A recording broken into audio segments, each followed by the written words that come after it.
The ego, in its surface form, appears strong, confident, assertive, filled with plans and direction. It postures, it commands, it builds empires in silence and destroys kingdoms in a single word. But beneath this armor lies something far more delicate, a psychic scaffolding crafted to maintain identity in a world that constantly threatens to dissolve it. To understand a man, one must first see that his ego is not the source of his power, but the shield he has forged to survive the unconscious forces within him. It is not strength, it is the appearance of strength. It is the mask he wears in the theater of the world, not the soul that speaks in dreams. A man's ego was not born in isolation. It was shaped in the fires of childhood, through the affirmations he received, the approval he chased, the battles he silently fought for his father's respect or his mother's affection. Every moment of perceived failure, every time he was told to be a man, before he even knew what that meant, was a blow to his fragile sense of self. So the ego became his protector, his narrator, the architect of the story that said, "I am enough, even if I must pretend to be." And yet, the very thing he uses to protect himself from the world often becomes the barrier to his own emotional intimacy. The ego fears collapse. It fears the dissolving of its illusion, so it resists vulnerability. It resists surrender. It resists love, not because it does not crave it, but because love threatens the illusion of control. This is where the paradox begins. For a man to truly fall in love, the ego must be touched, but not shattered, challenged, but not humiliated. A woman who understands this does not attack the ego head on. She does not seek to dominate or diminish him. She whispers to it, honors its need to be respected, but speaks instead to what lies beneath it. She reaches the quiet boy inside who once wanted to be chosen not for what he could do, but simply for who he was. The ego is an archetype, not a flaw. It is part of a necessary psychic structure that helps a man stand upright in a chaotic world. But it is also a gate, one that must be passed with care, with symbolism, with intuition. And when a woman learns how to speak to this gate, not with manipulation, but with reverence, she unlocks a sacred current within him. There is a secret place in every man that longs not to be admired, but to be recognized. Admiration feeds the ego, but recognition nourishes the soul. And while admiration may excite a man, it is recognition that binds him. It is recognition that makes him stay.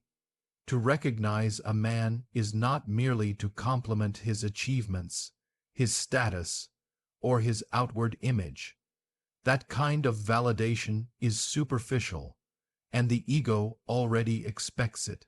True recognition, the kind that opens the gateway to devotion, happens on an unseen level. It is the act of seeing him not only as he is, but as he yearns to become.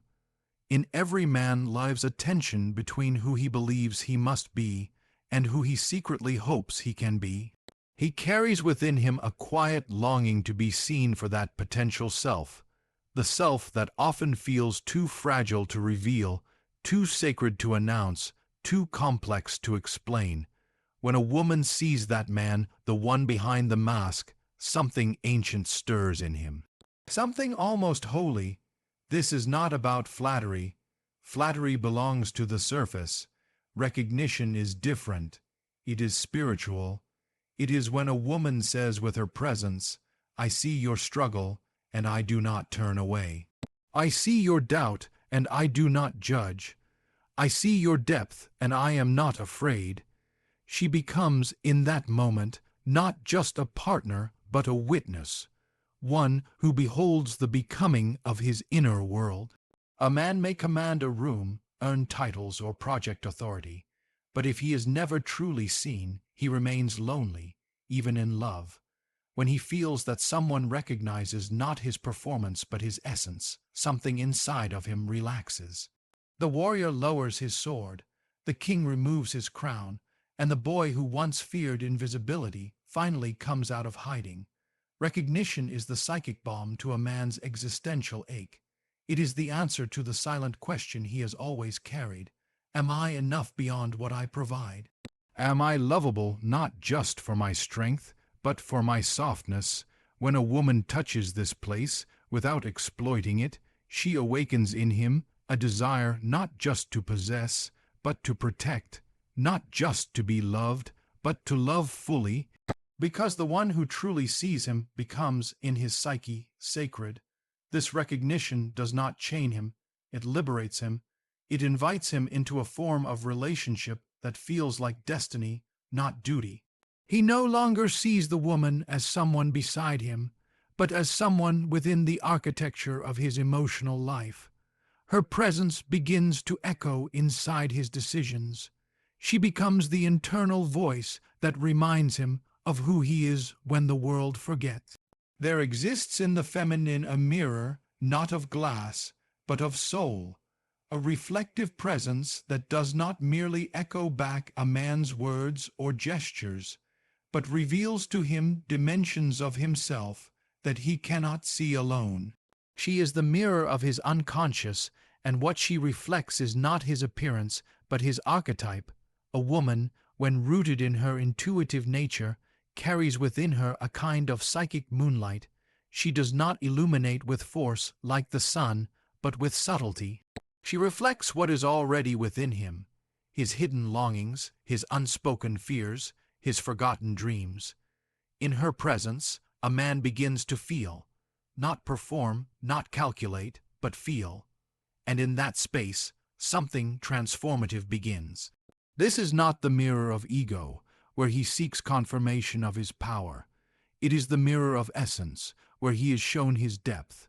When a woman reflects him in this way, without judgment or agenda, she touches a part of him that was exiled long ago. He sees in her eyes the version of himself that is whole, even if still becoming.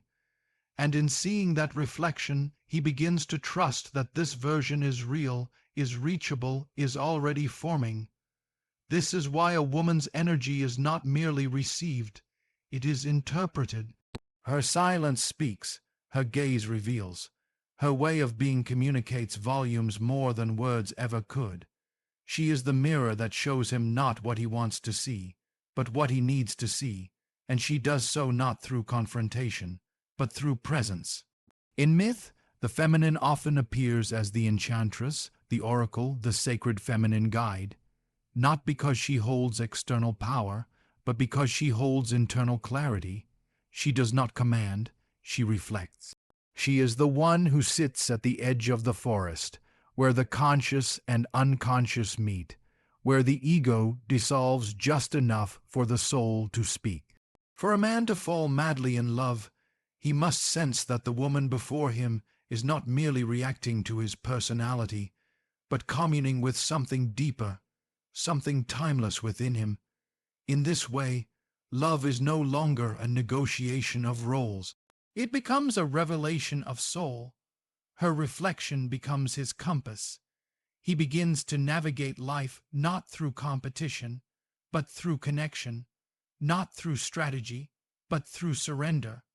But not every reflection awakens devotion. Some distort, some diminish, some manipulate. The feminine reflection that touches a man's core is one born not from neediness or validation, seeking, but from inner wholeness. It is a reflection that says, I do not need to change you. I see you already, and in seeing you, I awaken you. And in that awakening, he does not feel small. He feels chosen, not for his performance, but for his presence. In this sacred exchange, the woman becomes more than a partner. She becomes a symbolic figure in his inner mythology. She is no longer just someone he dates. She is the mirror through which he sees the man he was meant to become. There is a paradox hidden deep within the architecture of love. What we are most afraid to show is often the very thing that creates the strongest bond. Vulnerability, often mistaken for weakness, is in truth a forgotten power. one that disarms the ego, breaks illusion, and opens the gates of real intimacy. A man, conditioned from boyhood to associate value with control, performance, and stoicism, often walks through life armored. He is taught to conquer, to withhold, to stand above. But in matters of the heart, this armor becomes a prison. He is protected, yes, but also unreachable, and so he longs for connection, yet cannot allow the bridge to be built, for the cost feels too high. Exposure. But here lies the mystery. When a woman embodies vulnerability, not as manipulation, but as a sincere revelation of self, she does something profound. She gives him permission to feel, permission to lower his guard, permission to enter a space where power is no longer about dominance, but about emotional presence. Her vulnerability becomes a signal to his unconscious. You are safe here. You are not being measured. You are being met. And in the presence of that message, something ancient awakens in him, not the modern mask of masculinity, but the deeper, instinctual protector, the inner guardian who rises not to dominate, but to honor. The power of feminine vulnerability does not lie in dependency, it lies in receptivity. It does not beg, it beckons. It says without saying, I am open, therefore I am strong, and this strength does not challenge the man's ego with aggression. Instead, it invites his soul forward. It coaxes out his deeper self, the one buried under layers of defense, the one waiting to be summoned by something real. To a man, this kind of vulnerability is not a red flag. It is a homecoming. In her unguarded truth, he does not see fragility. He sees courage. He sees trust. And because she has dared to reveal her emotional world, he begins to wonder what it would feel like to reveal his. Not in pieces, not in fragments, but in full. This is the moment where love stops being a transaction and starts becoming transformation. The woman, through her vulnerability, becomes not just a companion but a catalyst. She becomes the unconscious force that calls his psyche into integration. And though the ego may resist at first, fearful of collapse, reluctant to surrender, it cannot deny the pull, because the soul craves what the ego fears, intimacy without illusion. And so the man begins to step out of performance and into presence, not to fix her, not to save her, but to meet her. Vulnerability begets vulnerability. Her openness becomes his invitation to enter the world not as a warrior, but as a witness. Not as a strategist, but as a soul. To truly fall madly in love is not simply to exchange words or promises, but to undergo a sacred initiation, a passage from the surface of existence into the hidden chambers of the heart. Emotional intimacy is not casual, it is a rite of passage. It is the journey through one's own labyrinth, guided by another, into the uncharted depths where true connection is forged. A man's psyche often wanders in exile from his feelings.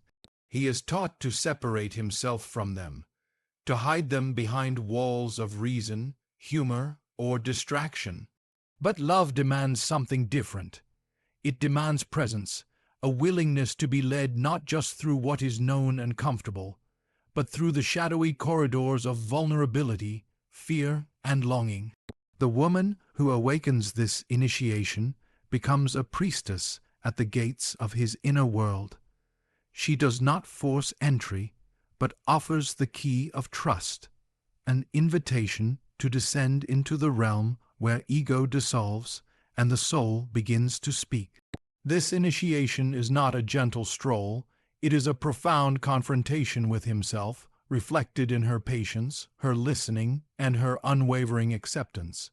In this sacred exchange, he begins to see that love is not possession or conquest, but a mutual unveiling. He learns that the true power of a relationship lies not in control, but in surrender to the unknown parts of himself, that he has long feared or denied. And she becomes his guide, not by teaching, but by embodying a space where all his contradictions and complexities can be held without judgment. This emotional initiation is transformational. It awakens dormant parts of his psyche, those hidden wells of tenderness, courage, and truth. In surrendering to emotional intimacy, he steps beyond the ego's boundaries into a wider world, one where connection is not conditional, but unconditional. And in this realm, love is no longer a fleeting passion, but an enduring flame. The woman in this process is both the catalyst and the sanctuary. She becomes the living symbol of the inner feminine, the anima, who calls forth the man's deeper self. Through her, he experiences a psychic marriage, the union of conscious and unconscious, of light and shadow. This marriage is the true foundation of love, one that transcends the moment and anchors the soul. Yet this initiation is never complete. It is a journey without end, a spiral rather than a line. Each time he steps into this emotional intimacy, he is reborn again and again. And the woman, by holding the space for this continual unfolding, holds the sacred trust of his transformation.